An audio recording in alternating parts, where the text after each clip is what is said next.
Akkam jirtu daawwattoota keenya oduun har'aaf qindeessan isinitti hima. Oduu keenya jalqabaatiin haadha manaa aartist Andu'aalam Gosaa kan taate Qananii Addunyaa du'aan addunyaa kanarraa boqotte.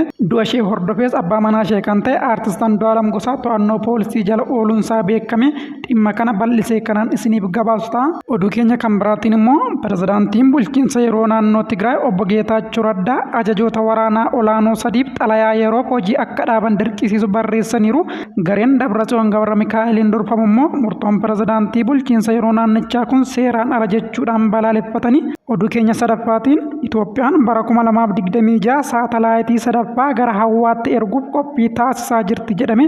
Egaa daawwattoota keenya oduu keenyarraa kana keessatti kanneen amma isiniif eeree fi kan biraa kan dhageessan ta'a. Warri chaanaalii keenyaaf haaraa taatan sabiskiraayib gochuu hin dagatina. Chaanaalii kanarratti oduu biyya keessaa fi biyya alaa kan dhugaa ta'e guyyaa guyyaadhaan argattu. Amma gara bal'ina oduuttan darba.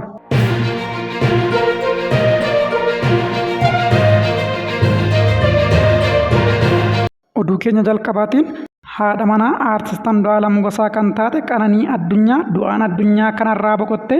Haati manaa aartist Andu'aalam Gosaa guyyaarraa du'aan addunyaa kanarraa boqochuu ishee hordofee ganamarraa eegalee namoonni hedduun ofuma ishii gamoo abbaa darbii shaniirraa of darbatte jedhaa kan turan yoo ta'u, poolisiin garuu ka'umsa balichaa qorachaa akka jiru beeksise. Dabalataanis poolisiin Finfinnee lubbuun darbuu moodelaa fi qarree Oromoo kan taate Qananii Addunyaatiif abbaa manaa ishee kan ta'e weellisaa Andu'aalam Gosaa fi obboleettii isaa to'annoo seeraa jala oolchee jira. Du'a Qananii hordofee namoonni hedduunis miidiyaa hawaasaa irratti gadda isaanii ibsachuun aartist Andu'aalam Gosaa fi maatii isheef jajjabina hawwaniiru. Namoota gadda isaanii fuula FB irratti ibsatan keessaa tokko kan ta'e immoo manaajera Andu'aalam kan ta'e barreessaa Lalisaa Indiriisidha. Lalisaanis yaada fuula FB isaa irratti barreesseen karoorri keenya kana hin turre galmi keenyas waan akka kanaatiin kallattii jijjiirrata jedhee tasumaayyuu hin yaadne kun oduu gaddaa qofa miti oduu badaadha akka malee lapheen na cabee waan jechaas nan wallaalee duuteetta jedhee amanuuf ammallee sagalee keetu gurra keessa na jira hinduuna jechuuf ammoo namootan an amanutu natti himaatii jira jechuudhaan Lalisaa Indiriis fuula FB isaa irratti gadda isaa ibsate.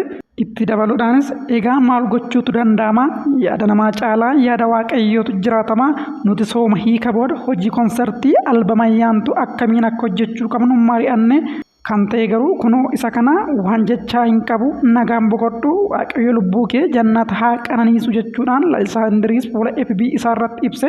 Egaa daawwattoota keenya dhimma du'a Qananiitiin wal qabate hamma gabaasni kun qindaa'utti poolisiin qoratee ibsa baase tokkollee hin qabu. Aartist Andu'aalam Gosaatiifis ta'e maatii isheef jajjabina hawwina. Oduu biraattan darba. Oduu keenyatti aanuun pirezidaantiin bulchiinsa yeroo naannoo Tigraay obbo Geetaachoo Raddaa ajajoota waraanaa olaanoo sadiif xalayaa yeroof hojii irraa daangessu barreessaniiru. Gareen Dabratsiyoon Gabra Mikaa'eliin durfamu ammoo murteen pirezidaantii bulchiinsa yeroo naannichaa kun seeraan ala jechuun balaaleffate. Ajajoonni waraanaa sadii hojiirraa dhorkaman kunneenis Meejer Jeneraal Yohaannis Walda Giyoorgis, Meejer Jeneraal Maashoo Bayyanee fi Birgaadeer Jeneraal Migbaay Haayilee ta'uu obbo Geetaachoon xalayaa isaaniitiin ibsanii.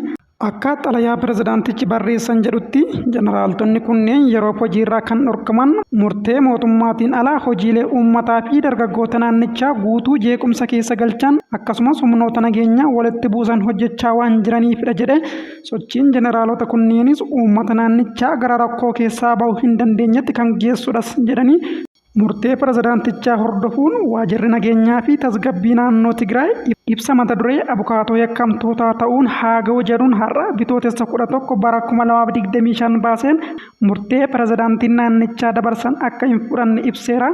Dhorkiin kun kan kaa'ame yakkamtoota irratti tarkaanfii fudhachuu waan eegalameef jechuunis qeeqee murteen bulchiinsa yeroo naannichaa jeneraalota sadii hojiirraa dhorkuu hojii mata dhaabbataa fi seeraa kan hin hordofne jechuudhaanis ibseera. Ibsi humni nageenya naannichaa kun akka jedhutti pirezidaantiin bulchiinsa yeroo naannichaa nama hin muunne aangoorraa buuse jechuudhaan ibse tarkaanfii dhuunfaa waan ta'eef fudhatama dhabuu qofa osoo hin taane aangootti fayyadamuun yakkaa fi yakkamtoota ittisuu fi to'achuuf tattaaffii godhamu duubatti deebisuu waan ta'eef dhaabbachuu qabas jedheera. Itti dabaluunis hojiin seeraa fi heera kabachiisuu jalqabame jabaatee akka itti fufu uummata keenyaa beeksisuu barbaannas jedhe. Haaluma wal fakkaatuun addi bilisummaa uummata Tigraay yookiin ABUT Dabratsiyoon Gabra Mikaa'eliin durfamu murteen pirezidaantii bulchiinsa yeroo naannichaa kun seeraan ala jechuun balaaleffate shirri waraana Tigraay balleessuuf hojjetaa ture sadarkaa olaanaa ta'etti ceera jechuudhaanis ibseera. Gareen kun ibsa isaatiin pirezidaantii duraanii jechuun kan waame obbo Geetaachoon aangoo fi itti gaafatamummaa isaaniif kenname malee jeneraalota irratti murtee dabarsuudhaaf yaalaniiru jechuun qeeqeetu jira. Uggurri kun bu'uuraa fi raawwatamummaa kan hin qabne ta'us ibseera.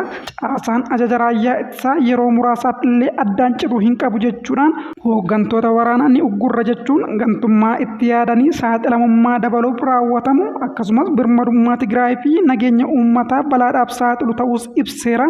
Oduu keenya xumuraatiin Itoophiyaan bara 2026 saatalaayitii sadaffaa gara hawwaatti erguuf qophii taasisaa jirti jedhame. Itoophiyaan bara 2026tti saatalaayitii sadaffaa odeeffannoo ergituun balaa uumamaa dursanii raaguun lolaa fi jijjiirama qilleensaa ittisuu dandeessistu furguggisuuf hojjechaa akka jirtu Inistituutiin Saayinsii Hawaa fi Ji'oospaashaalii Itoophiyaa beeksise. Saatalaayitiin sadaffaa Itoophiyaan bara dhufu gara hawwaatti ergiti jedhamte kun saatalaayitiiwwan lama kanaan dura furguggifamanii yeroo tajaajila isaanii xumuran irra caalaa qulqullina suuraa fooyya'aa akka qabaatus ibsameera. Inistituutii Saayinsii Hawaa fi Ji'oospaashaalii Itoophiyaatti Daayirekteerri olaanaa damee hordoffii saatalaayitii obbo Tasfaayee Fufaa raadiyoo Shaggariif akka himanitti Itoophiyaan saatalaayitii sadaffaa furguggisuuf mootummaa Chaayinaa waliin mallatteessuun hojjechaa jirti jedhanii. Haa ta'u malee Inistituutichi saatalaayitii ilaalcha lafaa sadaffaa kan hojjechuu maallaqa gamiin Chaayinaa waliin waliigaltee akka uume hin ibsine. Itoophiyaan saatalaayitii ishee jalqabaa maqaan ishee ETRSS-1 gara hawwaatti kan furguggifte muddee 20 bara 2019 akka ture ni yaadatama. Saatalaayitiin seenaa biyyattii keessatti yeroo jalqabaatiif gara hawwaatti ergamte kun walta'iinsa injineerota lammiilee Itoophiyaa kanneen warra Chaayinaa waliin wal jijjiirraa muuxannoo taasisaniin kan ijaarame ta'uunis ibsameera. Egaa daawwattoota keenya oduu yeroo kanaaf isiniif qabadhee dhufe kan hagammatti hordoftanidha.